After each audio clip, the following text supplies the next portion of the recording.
In the early 1970s, computers were not meant for ordinary people. They weren't personal, they weren't friendly, they certainly weren't affordable. Computers lived in giant rooms, behind glass walls, in universities, government labs, and large corporations.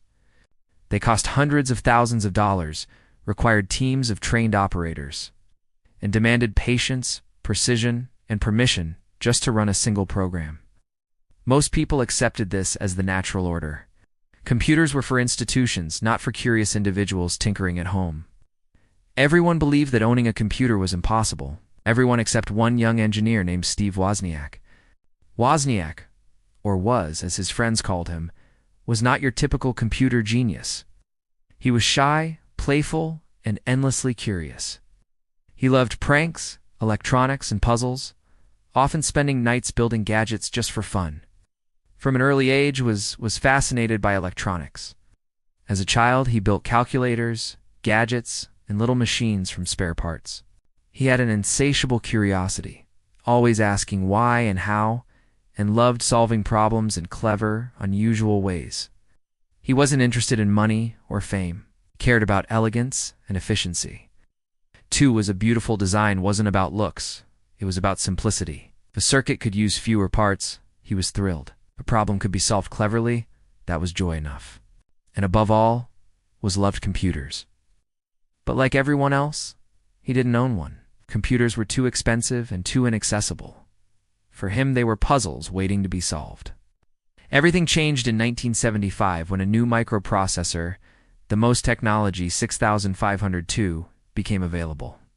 It cost just $25, a tiny fraction of the cost of existing chips. This was a revelation. A computer, affordable for one person, wasn't just possible, it was within reach. So, as he often did when inspired, Woz began to tinker. Around the same time, Wozniak started attending the Homebrew Computer Club, a small but revolutionary group in Silicon Valley.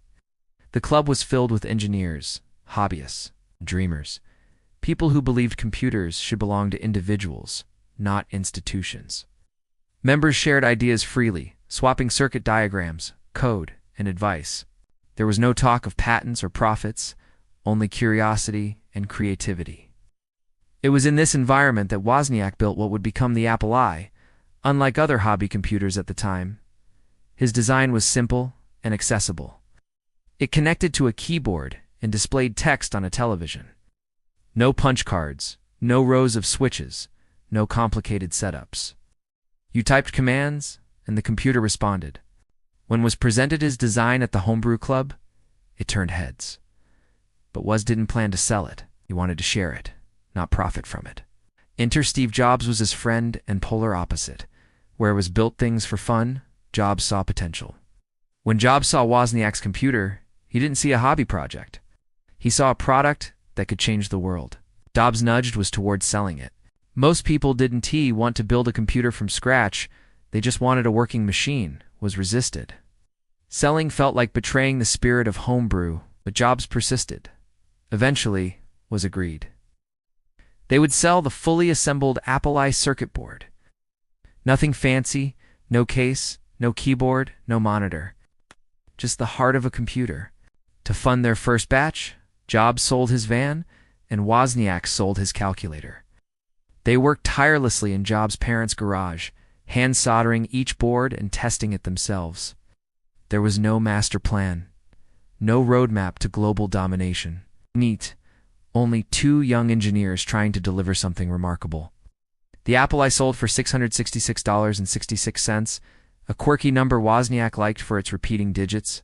About 200 units were made, and something extraordinary happened. People loved it. Not corporations, not labs. Regular individuals, people who had always been told computers weren't for them now, had one at home. The Apple I wasn't powerful. It wasn't polished. But it did something radical. It treated the user as the center of the experience. You didn't need permission. You didn't need a lab. You didn't need credentials. You just needed curiosity. Wozniak had solved a problem most people didn't even realize existed. People wanted computers that belonged to them. The Apple I led to the Apple II, a revolutionary product that transformed Apple from a small garage project into a global company. The Apple II popularized personal computing, making computers accessible to students, hobbyists, and professionals alike. It inspired a generation of engineers and entrepreneurs, showing that one person with vision and skill could change the way the world works. Wozniak didn't set out to change the world. He didn't seek fame or fortune. He asked a simple question: why can't this be simpler? That question challenged assumptions everyone else accepted, that computers were too big, too expensive, too complicated for ordinary people. Was proved something timeless. Revolutions don't always start in boardrooms. They often begin with joy, curiosity, and someone building something simply because it should exist. The personal computer era didn't begin in a corporate strategy meeting. It began in a garage with an engineer who just wanted a computer of his own. And that engineer, Steve Wozniak, changed the world forever.